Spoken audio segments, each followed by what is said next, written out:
11 सितंबर, इस तारीख को सुनते ही हमारे जहन में अमेरिका के ट्विन टावर की तस्वीरें उभर आती हैं। लेकिन ठीक 28 साल पहले उसी दिन एक खौफनाक इतिहास रचा गया था दक्षिण अमेरिका के चिली में। एक राष्ट्रपति की मौत, एक सैन्य तख्तापलट और एक तानाशाही शासन की शुरुआत। यह कहानी है सल्वादोर अयेंदे की। यह कहानी है लोकतंत्र के पतन की।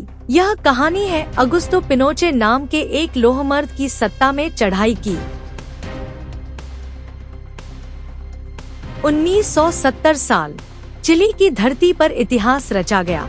सल्वादोर अयेंदे, एक डॉक्टर और समाजवादी नेता, जनता के वोट से दुनिया के पहले मार्क्सवादी राष्ट्रपति चुने गए। उन्होंने कहा था, मैं ऐसा समाज बनाऊंगा जहां अमीर गरीब के बीच कोई भेदभाव नहीं होगा। अयेंदे ने तांबे की खदानों का राष्ट्रीयकरण किया, विदेशी मालिकाना फैक्ट्रियों को जनता के हाथों में सौंप दिया, शिक्षा, स्वास्थ्य और भूमि सुधार में एक नई क्रांति लाए। लेकिन जिनके हितों को नुकसान हुआ वे चुप नहीं बैठे। खास तौर पर दुनिया की महाशक्ति अमेरिका। व्हाइट हाउस में उस वक्त राष्ट्रपति थे रिचर्ड निक्सन। उन्होंने अयेंदे को चिली का कैंसर कहा था। CIA ने एक गुप्त मिशन शुरू किया, चिली की अर्थव्यवस्था को जाम करना, अयेंदे को राजनीतिक रूप से अकेला करना और सेना को तख्तापलट के लिए उकसाना। चिली की सड़कों पर तब लंबी लंबी कतारें लगती थी। खाना, ईंधन और दवाइयों की भारी कमी थी। जनता में गुस्सा धीरे धीरे बढ़ने लगा। 1973 का 11 सितंबर सुबह सुबह चिली की राजधानी सैंटियागो को सेना ने चारों तरफ से घेर लिया। ला मोनेडा पैलेस, राष्ट्रपति कार्यालय, जहां अब भी मौजूद थे साल्वादोर अयेंदे।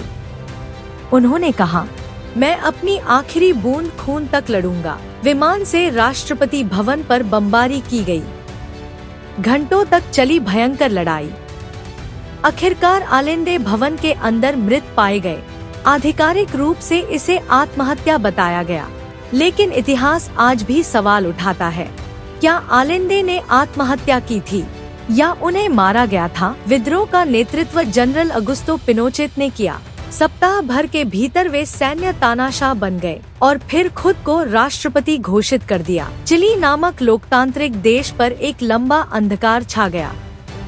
17 वर्षों की तानाशाही, पूरा देश में शुरू हो गए गिरफ्तारियां, गुमशुदगी और हत्या। हजारों राजनीतिक कार्यकर्ता लापता, महिला पुरुष सभी को कैद में यातना। मानवाधिकारों का एक भयंकर उल्लंघन, जिसका साक्षी बनी है चिली की पीढ़ी।